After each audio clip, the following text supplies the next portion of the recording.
یہ دور لڑائیوں کا دور نہیں، یہ دور اتحاد و اتفاق کا دور ہے۔ اس وقت گھر گھر میں اختلاف ہے، محلے محلے میں اختلاف ہے،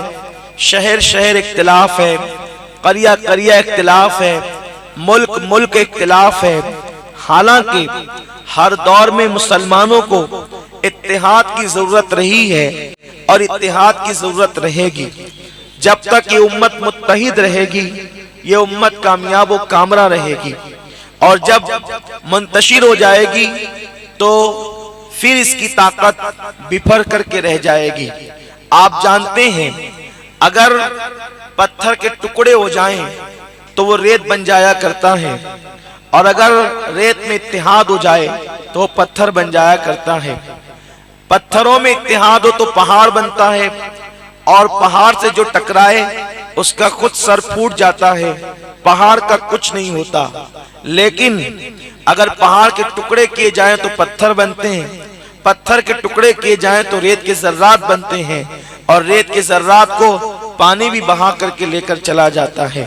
میرے پیارے آقا صلی اللہ علیہ وسلم کے پیارے دیوانوں، لکڑیاں جمع کر دی جائے جھاڑو بن جاتی ہے، اور جھاڑو کچرا صاف کرنے کے کام آتی ہے، لیکن اگر جھاڑو کو کھول دیا جائے تو لکڑیاں بن جاتی ہے جو خود ایک کچرے کی حیثیت رکھتی ہے۔ پتہ چلا امت کو اتحاد کی بے پناہ ضرورت ہے، اور آج کے سنی اجتماع میں علماء اہل سنت کی موجودگی میں ہم پوری ملت کو، پوری امت کو دعوت اتحاد دینا چاہتے ہیں، لیکن کچھ شرائط کے ساتھ۔ ہم مطلقاً اتحاد کے قائل نہیں، کچھ شرطوں کے ساتھ اتحاد کے قائل ہیں۔ میرے پیارے آقا صلی اللہ علیہ وسلم کے پیارے دیوانوں، یہ امت متحد ہی تھی، اس امت میں اتفاق ہی تھا، اس امت میں اتحاد ہی تھا۔ اگر میرے نوجوان اسلام کی تاریخ کو سننا چاہتے ہیں تو بہت غور سے سماعت کریں۔ امید ہے کہ کسی کے دروازے دل پر میرے یہ ٹوٹے پھوٹے جملے ضرور دستک دیں گے، اور سعادت مند روحیں اس کو ضرور قبول کرے گی۔ میرے پیارے آقا صلی اللہ علیہ وسلم کے پیارے دیوانوں، جب اللہ کے حبیب صلی اللہ علیہ وسلم اس دنیا میں پیغام اسلام لے کر کے آئے تو حضور سید عالم نے صدیوں کے لڑنے والے قبیلوں کو، جو صدیوں سے لڑائیاں کر رہے تھے، میرے سرکار نے محبت کی رسی میں ایسے پرویا کہ مہاجر اور انصار کے درمیان عقد مواخات قائم فرمایا، ایک کو دوسرے کا بھائی بنا دیا۔ اللہ کے حبیب صلی اللہ علیہ وسلم نے وہ قوم جو گھوڑے کے دوڑ کی بنیاد پر لڑتی تھی، وہ قوم جو شاعری کی بنیاد پر لڑتی تھی، وہ قوم جو باپ داداؤں کی افضلیت کی بنیاد پر لڑتی تھی، اللہ کے حبیب صلی اللہ علیہ وسلم نے ان میں ایسا اتحاد پیدا کیا، ایسی محبتیں پیدا کی، ایسا پیار پیدا کیا۔ وہ انقلاب اللہ کے حبیب نے 23 سال کی قلیل مدت کے اندر پیدا فرمایا کہ پھر وہ دور بھی دنیا نے دیکھا کہ اللہ اکبر، دوسروں کا مال لوٹ کر کھانے والے، دوسروں کے مال پہ قبضہ کر جانے والے، دوسروں کے مال کو چھین کر فخر کرنے والوں میں حضور نے وہ انقلاب پیدا فرمایا کہ پھر وہ دور بھی لوگوں نے دیکھا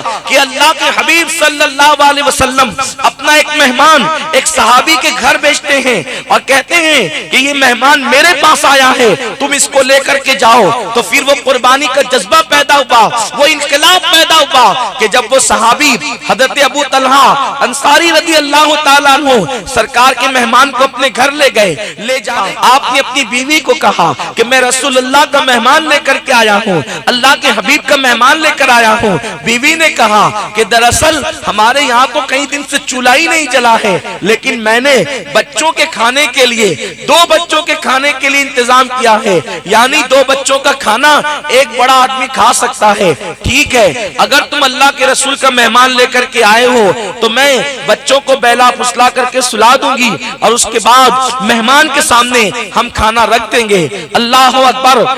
میرے آقا صلی اللہ علیہ وسلم کے دیوانوں، پھر کیا ہوا؟ اس وقت اللہ کے حبیب کے صحابی نے کہا ٹھیک ہے ہم کھانا تو رکھ دیں گے، لیکن کھانا جو ہے ایک آدمی کا ہے، وہ 2 آدمی کو کیسے کفایت کرے گا، کیونکہ مہمان تو پھر بھوکا رہ جائے گا۔ تو بیوی نے کہا میرے سرتاج، جب میں چراغ کی بتی بڑی کرنے کے لیے آؤں گی تو چراغ کی بتی بڑی کرنے کے بہانے میں چراغ بجھا دوں گی، اور آپ پھر منہ ہلاتے رہنا اور باتیں کرتے رہنا اور نتیجتاً مہمان پورا کھانا کھا جائے گا۔ یہی ہوا، بچوں کو بیلا پھسلا کر سلا دیا گیا۔ میں آپ سے پوچھنا چاہتا ہوں، کیا وہ قوم سے بھی کبھی لڑنے کا تصور کیا جا سکتا ہے جو کسی دوسرے مہمان کی خاطر اپنے خود کے بچوں کو بیلا پھسلا کر کے بھوکے سلاتی ہو؟ مسلمان انسانوں سے کتنا پیار کرنے والا ہے، مسلمان انسانوں سے کتنی محبت کرنے والا ہے، مسلمانوں کے اندر انسانیت کا جوہر کس قدر کوٹ کوٹ کر بھرا ہوا ہے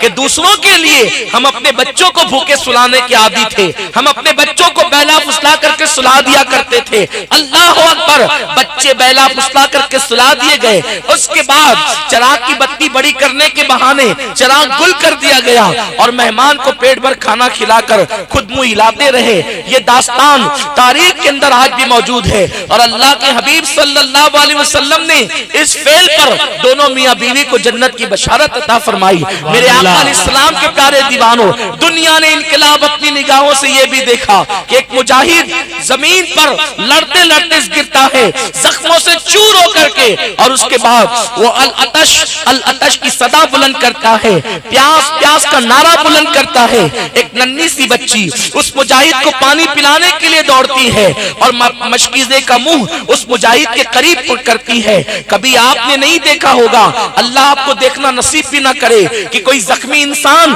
جب تڑپتا ہے تو اس کی تڑپ کا عالم کیا ہوتا ہے، اس کی پیاس کی شدت کا عالم کیا ہوتا ہے۔ اللہ اکبر، اللہ نہ کرے کوئی ایکسیڈنٹ میں مر جائے یا زخمی ہو جائے، گاڑی میں بیٹھے بیٹھے ایکسیڈنٹ ہو اور اس کو زخم آتے ہیں تو اس کو پیاس کی کتنی شدت لگتی ہے۔ بیٹھے بیٹھے آدمی زخمی ہو تو اس کو اتنی شدت لگتی ہے، جو میدان میں لڑتے لڑتے زخمی ہو اس کی پیاس کی شدت کا عالم کیا ہوگا۔ ایک مجاہد زمین پہ گرتا ہے اور پانی پانی کرتا ہے، اس کے بعد ننھی سی بچی جیسی مشکیزہ منہ کے قریب کرتی ہے، دوسرا مجاہد زمین پہ گرتا ہے، وہ بھی العطش العطش کی صدا بلند کرتا ہے۔ پھر کیا ہوا، ننھی سی بچی نے جیسے ہی مشکیزہ منہ کے قریب کیا، اس مجاہد نے منہ پھیر لیا اور کہا بیٹی مجھ سے زیادہ پانی کی ضرورت میرے اس بھائی کو ہے، لے جا پہلے اس کو پانی پلا دے۔ پھر کیا ہوا، وہ ننھی سی بچی وہاں پہنچی، تیسرا مجاہد زمین پہ گر کے تڑپنے لگا، اس نے بھی العطش العطش کی صدا بلند کی۔ جب بچی اس دوسرے مجاہد کے قریب پہنچی، دوسرے مجاہد نے منہ پھیر لیا اور کہا بیٹی مجھ سے زیادہ میرے اس بھائی کو پانی کی ضرورت ہے، جا کر کے پہلے اسے پانی پلا دے۔ وہ بچی وہاں پہنچی، وہ مجاہد شہید ہو چکا تھا، دوسرے کے پاس آئی، وہ بھی جام شہادت نوش کر چکے تھے، پہلے کے پاس آئی، وہ بھی شہید ہو چکے تھے۔ میں آپ سے پوچھنا چاہتا ہوں، مسلمانوں میں آپس میں پیار اتنا تھا، محبت اتنی تھی، اسی کی وجہ سے مسلمان پوری دنیا میں ترقی کر رہا تھا، مسلمان پوری دنیا میں کامیاب ہو رہا تھا، رکتا نہ تھا کسی سے۔ سیلے رواں ہماری یہ کیفیت تھی، بیت المقدس پر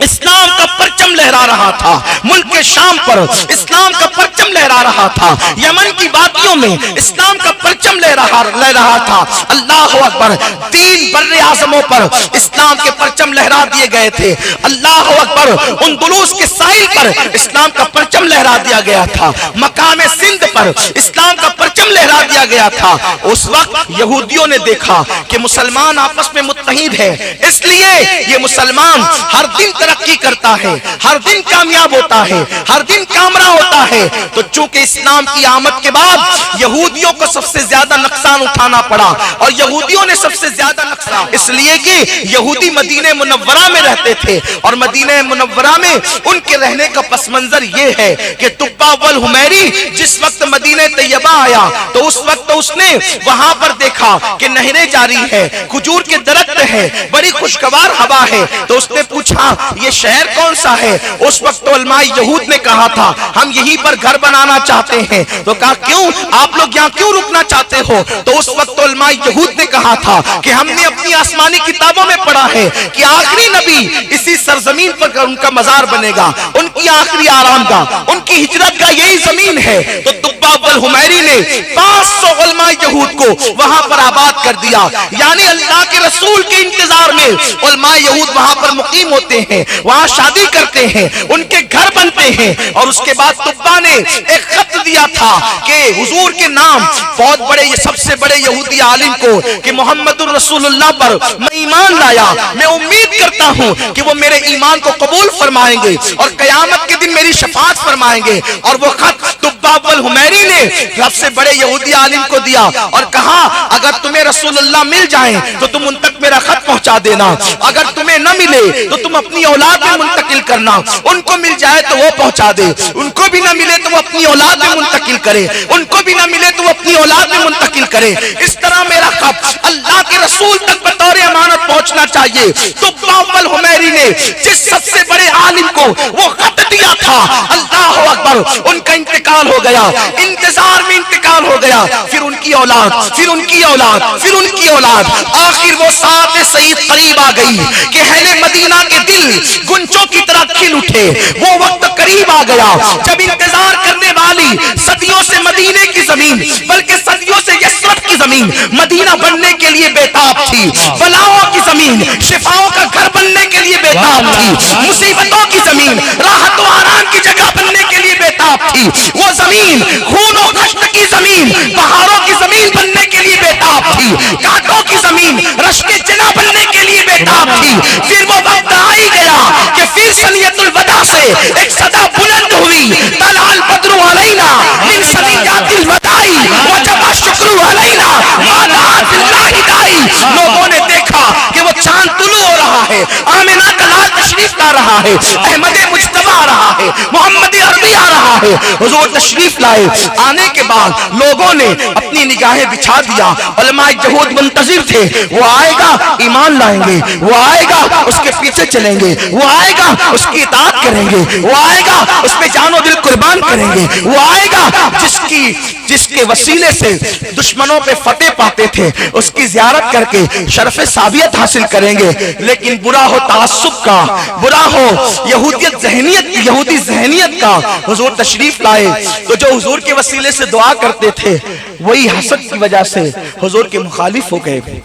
دولت کی لالچ میں اللہ کے حبیب کے خلاف ہو گئے, اور توریت میں جو حضور کی نشانی لکھی تھی اس کو انہوں نے بدلنا شروع کیا. لیکن کہتے ہیں پوری قوم ضمیر فروش کبھی نہیں ہوتی, ضمیر فروشوں میں کچھ حق پرست بھی ہوا کرتے ہیں, حق گو بھی ہوا کرتے ہیں, صراط مستقیم پہ چلنے والے بھی ہوا کرتے ہیں. اکثر تو نذرانے دولت اور لفافوں کے چکر میں حضور کی صفات کو تبدیل کر چکے تھے. لیکن کچھ عبداللہ ابن سلام جیسے بھی لوگ تھے جو ایمان لائے اور انہوں نے ساری چیزوں کو بتایا. لیکن مختصر یہ عرض کرنا چاہتا ہوں کہ